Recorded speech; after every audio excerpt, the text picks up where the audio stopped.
Ndugu zangu, katika mfumo wa maisha ya mwanadamu, kila mwanadamu anapoishi anakuwa na kitu kinachoitwa role model.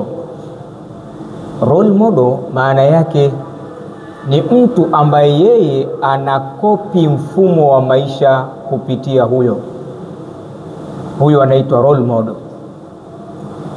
Na hii ni sekta muhimu sana hata katika mfumo wa malezi.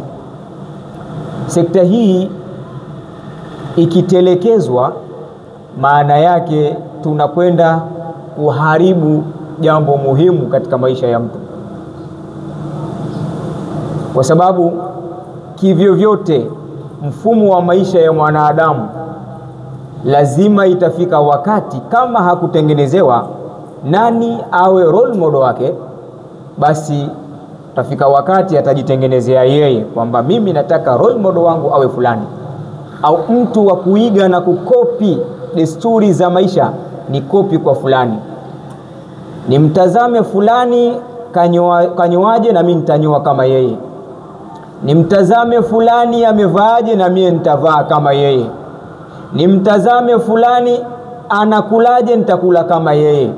Nimtazame fulani ana maisha ya mtindo na mimi nataka kama yeye. Na maana lazima atatafuta role model kivyo vyote. Kwa hivyo hii ni sekta muhimu sana kwa mwanadamu katika hali ya kuichunga na kuitazama kwa macho ya makini.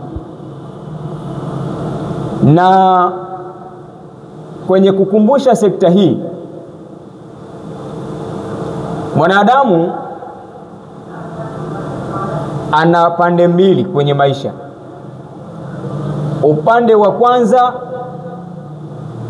unaitwa jihatul ubudiyya, yani akifungua mlango huu unaitwa mlango wa jihatul ubudiyya. Mwanadamu yeye anakuwa katika upande wa utumishi. Jihatul ubudiyya maana yake mwanadamu kujiweka katika maisha ya utumishi. Na anao upande wa pili unaitwa jihatul ananiyya, upande wa ubinafsi. Mwanadamu lazima atakuwa ana moja kati ya haya mawili. Lazima imma afungue mlango wa maisha ya ubinafsi au afungue mlango wa maisha ya utumishi. Sasa hapa ndio mahala ambapo tunaambiwa mwanadamu akitengenezewa kitu kinachoitwa role model, yani maana yake kitu cha kuiga, basi atachungwa kwenye sehemu hizi mbili. Je, aige maisha ya ubinafsi au aige maisha ya utumishi? Kwa hapa ndio sehemu muhimu sana. Na ndio maana Mwenyezi Mungu Subhanahu wa Ta'ala alisema wazi kuwaambia watu wazima ndani ya Qur'ani, akasema baada a'udhu billahi minash shaitani rrajim, laqad kana lakum fi rasulillahi uswatun hasana. Na hapa kwa hakika kimepatikana kwa mtume wa Mwenyezi Mungu Subhanahu wa Ta'ala kiigizo chema kwenu. Yani nyewe watu wazima mutazame mazingira ya mtume sallallahu alayhi wasallam, mutazame maisha ya mtume Muhammad sallallahu alayhi wasallam, mutazame maelekezo, lakini pia muamala wake na jamii, alikuwa anaishi vipi. Role model wenu ndio huyo mtume Muhammad sallallahu alayhi wasallam. Sasa kama ndivyo hivyo, sisi kitu cha kuiga au tunayetakiwa tumuige ni bwana mtume sallallahu alayhi wasallam. Watu wazima wote na hasa waliokuwa waislamu wanatakiwa wamtazame mtume sallallahu alayhi wasallam kwamba ndio pekee wa kumuiga. Kwa nini? Kwa sababu mtume sallallahu alayhi wasallam katika maisha yake yeye alikuwa katika jihatu al-ubudiyya, alijiweka katika maisha ya utumishi na hakujiweka katika maisha ya ubinafsi. Kwa nini? Kwa sababu maisha ya ubinafsi yanakwenda kuzalisha vitu vikuu vitatu, na kinyume cha hivyo vitatu basi ndio maisha ya utumishi. Kitu cha kwanza, mtu anayeamua kuishi maisha ya ubinafsi, kwanza anakwenda kuzalisha ujeuri.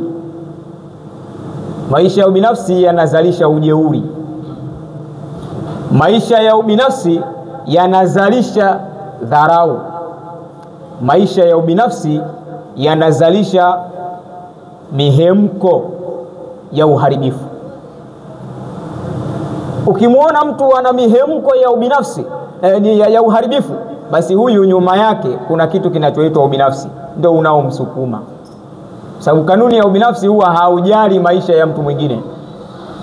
Ubinafsi huwa unajali maisha yake binafsi mtu, hata kama kuna uharibifu kwa mtu mwingine. Ndio maisha ya ubinafsi namna ilivyo. Sasa mtu ambaye hajali maisha ya watu wengine, maana yake anaweza akafungua mlango huu wa ubinafsi na ukasukumwa katika utendaji wake, ukamuona yuko tayari yeye asukumwe na mihemko ya uharibifu, bora yeye afike kwenye hiko anachokitaka, hata kama kuna wengine wanaharibikiwa. Lakini pia anaweza akawa jeuri wa kupitiliza, kwa sababu inawezekana maoni, inawezekana maelezo ya yule ambaye anayemueleza baadhi ya mambo haya hayaendani na yeye. Sasa anaweza akawa jeuri, kumjeuria hata kama ni mkubwa wake. Kamaona mtu ana ujasiri wa kusema lolote na kufanya lolote, hata kama kwa mkubwa wake, hata kama kwa baba yake, kwa sababu ana ubinafsi. Kile anachokiona yeye ndio anataka kiwe hiko. Kwa hata kama hiko kitaharibu mazingira ya watu wengine, yeye hajali. Kwa hiyo maisha haya Mtume sallallahu alaihi wasallam hakuishi. Lakini pia inawezekana mtu ambaye aliyekuwa katika mfumo wa maisha ya ubinafsi, ukamuona mtu ambaye anaishi kwenye mazingira ya dharau sana, kumdharau mtu kwa namna anavyomuona, ima kwa hadhi yake, ima kwa cheo chake, ima kwa umaskini wake, ima kwa udhalilifu wake alionao. Inawezekana, bali inawezekana hata kwa sababu ya ulemavu wake, anaweza mtu akamdharau. Haya ni katika maisha ya ubinafsi, kwamba huyu mimi atanisaidia nini? Yani hivyo hivyo, atanisaidia nini huyu? Atanipa nini huyu? Ndio maisha ya ubinafsi namna yalivyo. Lakini bwana Mtume Muhammad sallallahu alaihi wasallam ameishi katika maisha ya utumishi. Utumishi unakwenda kuzalisha mambo makuu matatu vile vile. Kwanza, unyenyekevu. Mtu anaishi maisha ya utumishi anakuwa mnyenyekevu, hawi jeuri, hawi kiburi, anakuwa mnyenyekevu. Ni mtu wa kujishusha na kujiweka katika level ya kawaida, hata kama ana mamlaka na nafasi ya juu, lakini anajiweka katika mazingira ya kawaida sana. Lakini la pili linalokwenda kuzaliwa kwa mtu ambaye anaishi maisha ya utumishi, huyu mtu anakuwa hana dharau. Badala yake anakuwa ni mtu wa kupuuzia mambo ambayo yanaonekana hayana maana. Mambo yasiyokuwa na maana huwa anayapotezea, anayapuuzia ili maisha mengine yaendelee. Kwa sababu gani? Yeye ni mtumishi. Ukiwa mtumishi, kuna baadhi ya mambo usipoamua kuyapuuzia yataendelea kukusumbua. Ukiamua kuyapuuzia na kuyapotezea kama vile hakujatokea kitu, wewe utaangalia nafasi yako na jambo lako linakwendaje, kwa sababu wewe malengo yako makubwa ni kutazama umma, jamii na watu wanaokutazama wewe kwenye maisha yao. Tazama familia yako huku inakutazama wewe kwenye maisha yao. Ukitazama wazazi wako wanakutazama wewe kwenye maisha yao. Kwa hiyo inawezekana wakapatikana watu wakakuletea maneno ya upuuzi, wakakufanyia mambo ya upuuzi, yale yapuuze ili uendelee kutumikia familia yako. Usipoyapuuza yale yatakusumbua, na inawezekana ikawa sababu ya kuitelekeza hata familia yako, kwa sababu kuna maneno ambayo wewe unaletewa, au kuna vitendo unaona hivi vinakuhamisha katika reli na wewe unakubali. Lakini si hivyo tu, maisha hayo tunayozungumzia ambayo Mtume sallallahu alaihi wasallam ameyaishi, ambayo ni maisha ya utumishi,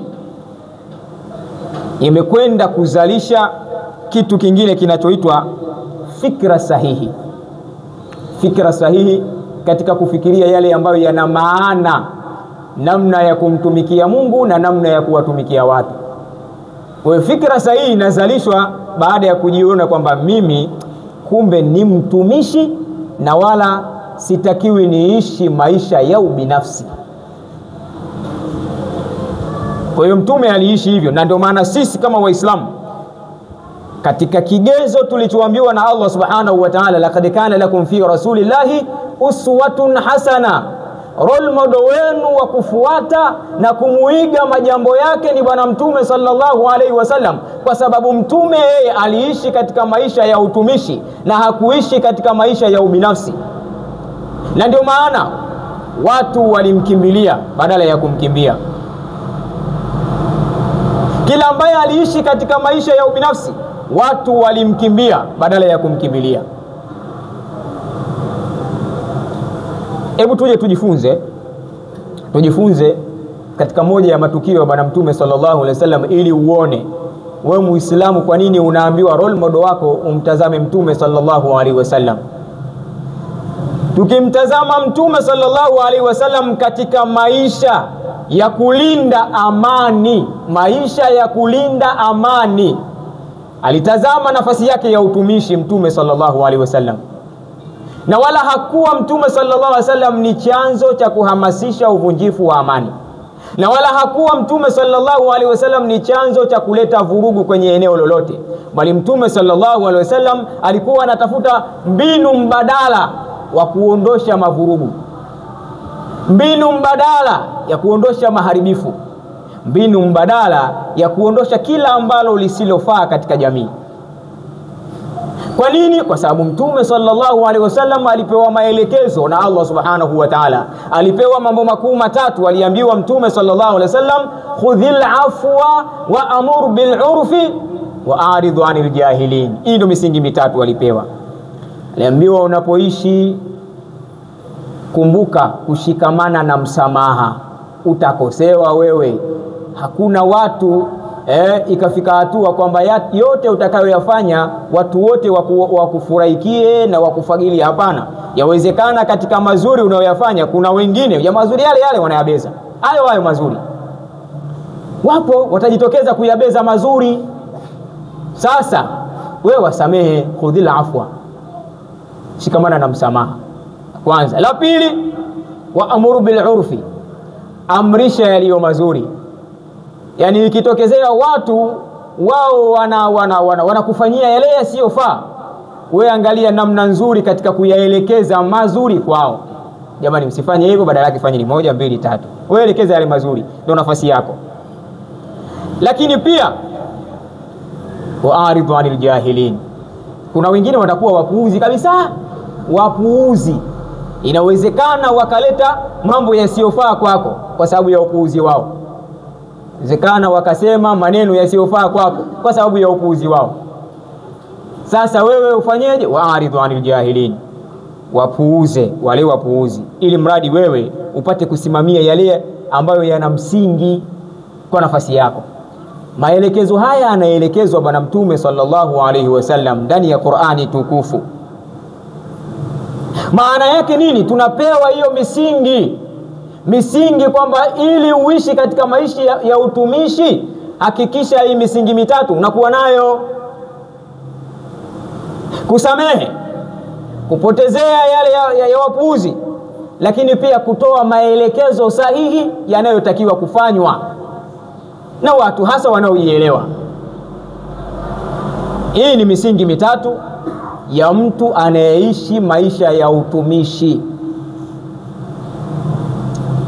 Sasa basi nikupeni mifano kadhaa. Siku moja Mtume sallallahu alaihi wasallam yuko ndani ya msikiti kama hivi. Kwenye msikiti wako baadhi ya maswahaba nao pia wamehudhuria pale katika darasa zake Mtume sallallahu alaihi wasallam. Akaja mtu mmoja Arabiyun, mtu mmoja hivi Mwarabu, anatoka Uswahilini huko shamba. ambapo hajui lolote linaloendelea na hasa katika misingi ya dini, wala hajui chochote, lakini anasikia tu kuna mtu anaitwa Muhammad, lakini hamjui na wala hajawahi kumuona. Basi siku hiyo katika pita yake akatokea katika eneo ambalo Mtume sallallahu alaihi wasallam yupo katika nyumba hiyo ambayo unaitwa msikiti. Yeye hajui kama mazingira ya msikiti yanakuaje na huu ni msikiti, watu wanafanya nini. Akaingia naye mle ndani, alipoona kuna watu wamekaa na yeye akaingia. Alipoingia bahati mbaya akashikwa na haja ndogo, akatafuta maeneo ya kona ya msikiti kama pale, akaanza kujisaidia haja ndogo ndani ya msikiti. Sasa maswahaba waliokaa wakaanza kuleta taharuki na hamaki ya hali ya juu. Huyu vipi, mbona kuja kufanya kitendo kisichofaa hapa? Huu ni msikiti au kujengwa kwa ajili ya watu kujisaidia. Hapa ni mahala pa kufanya ibada, kwa nini anafanya vitu kama hivi? Wapo waliohamaki wakainuka wanataka kwenda kumshambulia. Mtume sallallahu alaihi wasallam akaangalia kolamu ya wale waliohamaki. 1 2 3 nyie kabla subirini. Da'uhu, muacheni. Kanda muacheni mpaka amalize kwa sababu alikuwa ndo kwanza alikuwa anaanza. Muacheni amalizie. Anaweza kujiuliza, Mtume anaruhusu haja ndogo inatolewa ndani ya msikiti, yani maana yake mtu anajisaidia ndani ya msikiti, anaruhusu vipi wakati ile ni najisi? Akamwambia muacheni amalizie. Bwana mkubwa yule akamalizia haja yake, lakini ile hali aliona, ili mihemko baadhi ya watu waliotaka kuja kumshambulia aliona, lakini haelewi. Yani kwa mfano wanataka kuja kunipiga, mimi kosa langu nini? Kujisaidia kuna makosa? Yani bado anajiuliza maswali. Lakini Mtume akamwambia muacheni kwanza amalize. Alipomaliza tu baadaye akamuita yeye akamwambia kaa hapo. Yule Arabi yule akamwambia kaa hapo. Lakini wakati huo akawaita na wale walioinuka kwa mihemko kutaka kwenda kumshambulia, akamwambia nyinyi katafuteni maji, nendeni mkadeki pale kwenye ile haja ndogo ambayo akajisaidia huyo bwana, nyinyi nendeni mkadeki. Mtume sallallahu alaihi wasallam akakaa naye akawa anampa maelekezo. Bwana, huu kwanza jina lake unaitwa msikiti. Unaitwa msikiti, ni nyumba ya kumwabudia Mungu. Kwa hivyo kwa kuwa ni nyumba ya kumwabudia Mungu, innal masajida lam tubna li hadha, misikiti haikujengwa kwa ajili ya watu kuja kujisaidia, sio kazi yake. Kazi yake watu wamsabihi Mungu, wafanye ibada kadhalika, na hii ndio kazi ya msikiti. Akampa maelekezo. Akamuuliza, kwani wewe nani? Akamwambia mimi ni Muhammad sallallahu alaihi wasallam, mtume wa Mungu. Nilikuwa nasikia tu, kumbe ndo wewe. Na wale watakunipiga, wale jamaa zangu tu wale tuko nao hapa. Mungu akusaidie sana, Mungu akulinde. Akamuombea dua. Sasa kutoka yule bwana bedu yule Arabi anamuombea dua Mtume sallallahu alaihi wasallam, akasema bwana, wewe niko pamoja na wewe na Mungu akuweke mahala pazuri, tuwe pamoja mimi na wewe. Lakini wale wataka kunishambulia wakati mimi sijui ninachokifanya, wale akaombea dua mbaya yule bwana. Na hapo ikawa ni sababu ya kusilimu. Khudh al-afwa wa amuru bil urfi wa aridu anil jahilin. Kwa misingi hii, kwa maana Mtume sallallahu alaihi wasallam aliishi katika maisha ya utumishi, akamvutia huyu bwana naye akaingia katika Uislamu kwa sababu tu ya tabia za Mtume Muhammad sallallahu alaihi wasallam. Kwa nini? Mtume alitazama maslahi mapana. Kwanza, wakati huyu wewe unamkurupusha, inawezekana ukamsababishia hatari zifuatazo. Moja, haja ikiwa tayari ishaanza kutoka, ukamkatizia ukamkurupusha, akiirudisha ndani kinguvu utamsababishia maradhi. Hilo la kwanza. Sasa maradhi haya yakipelekea mpaka akafa kwa sababu ya maradhi hayo, inawezekana na wewe ukawa umechangia katika mauaji ya huyo mtu. Moja.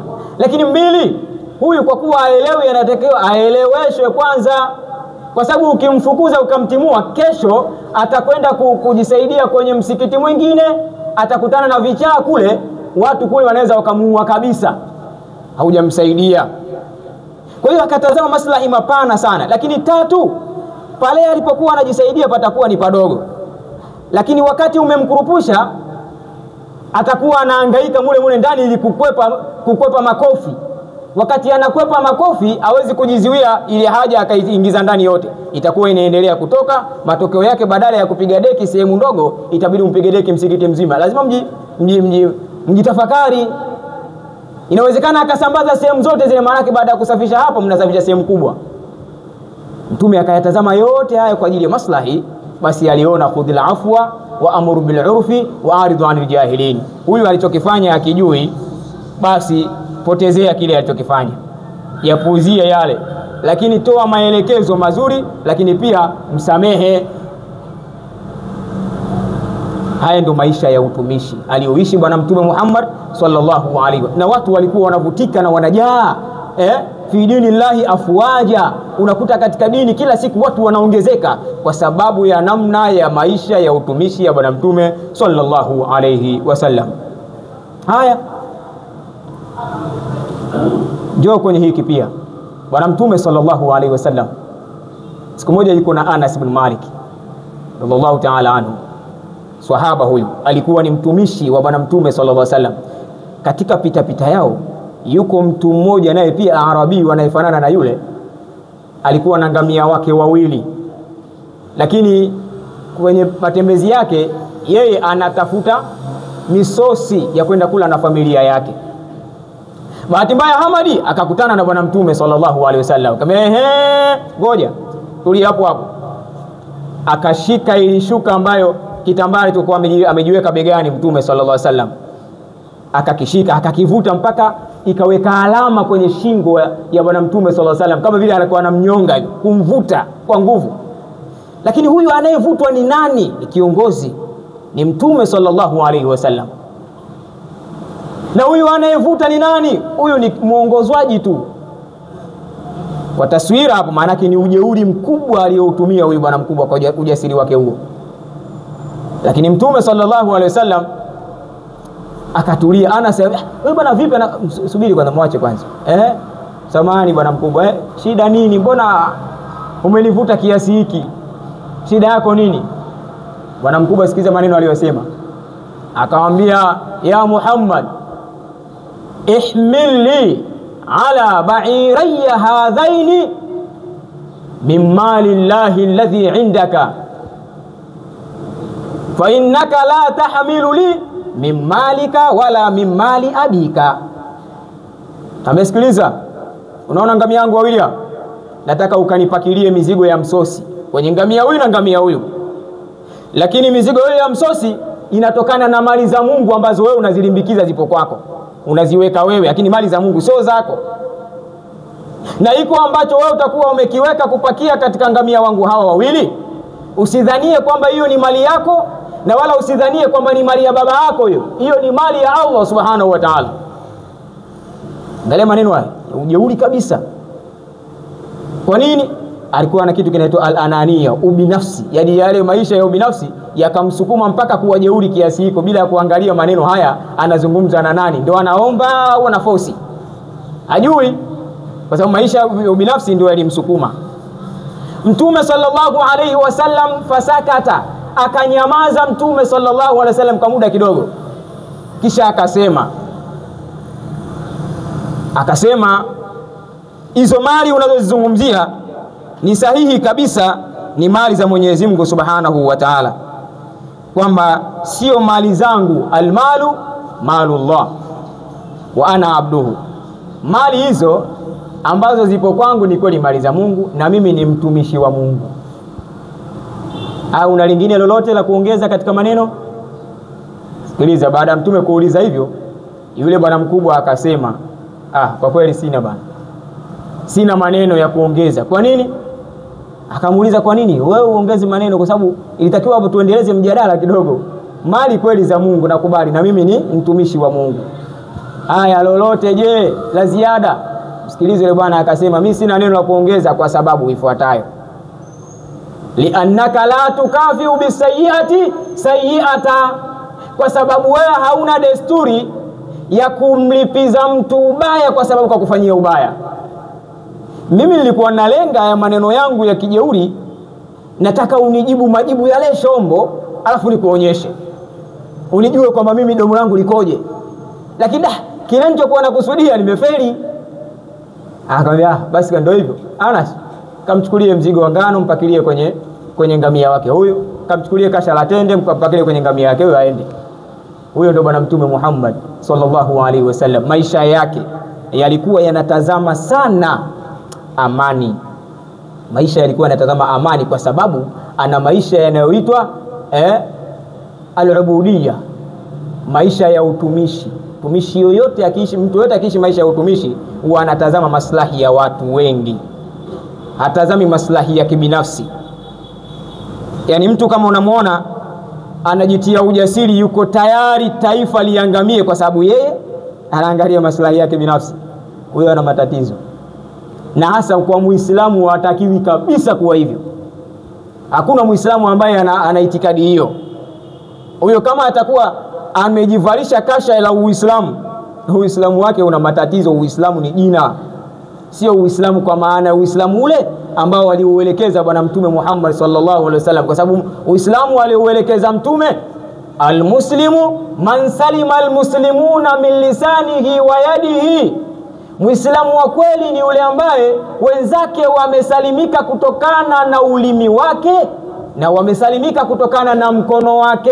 Huyo ndio Muislamu wa kweli. Sasa kama itakuwa mtu mkono wake unatumika katika kuhakikisha watu wengine wanakosa raha, ulimi wake unatumika katika kuhakikisha watu wengine wanakosa raha, Muislamu gani? Alafu nembo eti mimi Muislamu na nipo katika kupambana. Unapambania nini sasa? Uislamu ndio unakuelekeza hivyo? Sio Uislamu. Kwa hivyo role model wa Muislamu ni bwana Mtume Muhammad sallallahu alaihi wasallam. Mtume alikuwa anaishi katika kuienzi na kuilea amani ya kila maeneo. Njoo kwenye hili nikumalizie katika hutuba yangu ya leo. Siku moja wanakwenda katika vita vya Hunain. Vita vya Hunaini. Bwana Mtume sallallahu alaihi wasallam amefuatana na jopo kubwa la maswahaba. Jopo kubwa tu. Ndani ya lile kundi la maswahaba kulikuwa na mtu mmoja anaitwa Shaiba ibn Uthman ibn Talha.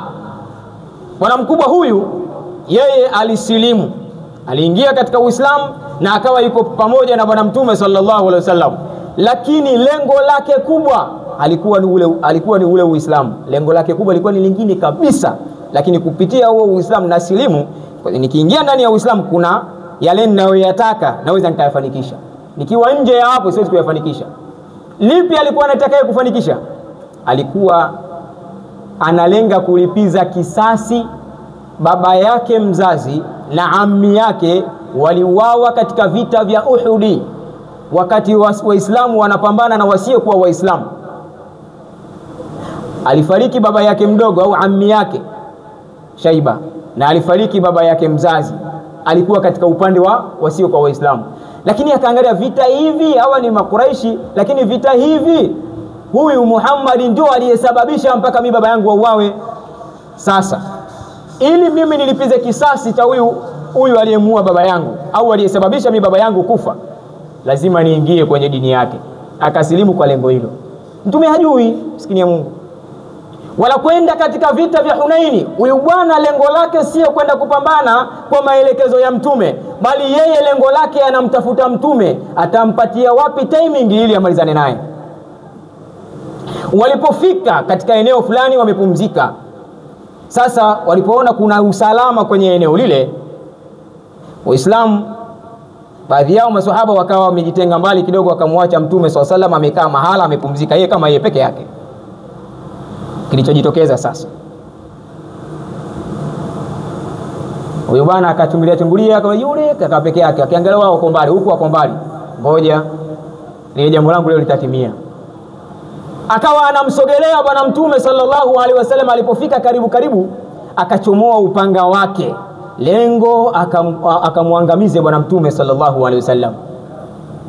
Ukatokea kama umeta hivi, umeta ule wa mvua ule, pale ukamulika katika macho yake, akajisikia macho yale yamepoteza mwelekeo. Akawa mkono wake ameuziba kwenye macho yake kwa sababu haoni kinachoendelea mbele, haoni kitu. Mtume sallallahu alaihi wasallam anatazama mbele, anamuona Shaiba yupo katika hali ile, mkono mwingine kashika upanga, mkono mwingine kaziba macho. Katika tafakuri akamwambia, kwani alikuwa na jambo gani huyu? Akamuita, Shaiba njoo, mbona uko mbali kidogo, kusogea hapa. Akasogea. Alipolichunguza kwa undani lile jambo la Shaiba, akajua dhamira yake labda alikuwa na shida na mimi, lakini sio kwa lengo zuri, kwa lengo baya. Alichokifanya akamuombea dua, Allahumma a'idhhu minashaitan, ewe Mungu nakuomba mlinde, mkinge huyu Shaiba kutokana na sheitani na kibwengo ambacho kwa sasa kimeshamvamia huyu. Ana fikira tofauti, Mungu mlinde, mkinge na iko kibwengo ambacho kwa sasa kimemvamia bwana Shaiba. La kwanza. La pili, kaambia toa mkono wake, kamwekea mkono wake Mtume sallallahu alaihi wasallam, akamfanyia dua. Pale pale macho yake yakawa yanaona vizuri. Shaiba akawa anasimulia yeye mwenyewe, akasema wallahi, na hapa kwa Mwenyezi Mungu, la huwa kana sa'ataidhin ahabba ilayya min sam'i wa basari wa nafsi. Kuanzia siku hiyo, kuanzia wakati huyo Muhammad sallallahu alaihi wasallam akawa katika maisha yangu hakuna kiumbe ninayempenda au hakuna kitu ninachokipenda kwenye maisha yangu kuliko ninavyompenda Mtume Muhammad sallallahu alaihi wasallam. Yani hata masikio yangu ninavyowapenda siyapendi kama ninavyompenda Mtume Muhammad. Hata macho yangu ninavyowapenda siyapendi kama ninavyompenda Mtume Muhammad. Lakini pia hata mwenyewe ninavyojipenda sijipendi kama ninavyompenda Mtume Muhammad sallallahu alaihi wasallam. Hapa tunatakiwa tujifunze kwamba Mtume sallallahu alaihi wasallam alikuwa sehemu kubwa kidhibiti chake ni kutazama jinsi gani anaienzi na kuilinda amani, sio chachu ya kuvuruga amani katika maisha. Huyo ni Mtume sallallahu alaihi wasallam. Kwa hiyo unapoambiwa sisi Waislamu kiigizo chetu Mtume sallallahu alaihi wasallam, kumbe moja ya vitu tunavyohamasishwa kwamba kila mmoja awe na desturi ya kutazama mifumo gani ya maisha ambayo ataishi katika kuondosha ubinafsi, aishi katika maisha ya utumishi ili awe mdau wa amani kuanzia ndani ya nyumba yake, mdau wa amani kwenye mtaa wake, mdau wa amani kwenye maisha yote, kiufupi mpaka nchi kwa ujumla. Anakuwa mzalendo wa kweli kwa sababu yeye maisha yake ni maisha ya utumishi. Ndugu zangu watukufu wa Islam, tumuombe sana Allah subhanahu wa ta'ala atujalie, atuweke katika mfumo wa kumuiga na kumfuata bwana Mtume Muhammad sallallahu alaihi wasallam, kwa sababu Muislamu utakapokuwa unaishi katika mfumo kwa kutazama role model wako kwamba kitu cha kuiga kwenye maisha yako ni kumuiga bwana Mtume sallallahu alaihi wasallam, kwanza utakuwa umetekeleza maagizo ya Mungu, lakini la pili utakuwa ni mtu salama katika maisha yote ya duniani na ya akhera, kwa sababu ndivyo alivyokuwa akiishi bwana Mtume sallallahu alaihi wasallam, kutafuta amani ya dunia na amani ya akhera. Mwenyezi Mungu atujalie, atupe upendo kwa bwana Mtume Muhammad sallallahu alaihi wasallam, atufanye kuwa ni wadau wa kufuata maelekezo pamoja na maisha halisi ya Mtume sallallahu alaihi wasallam.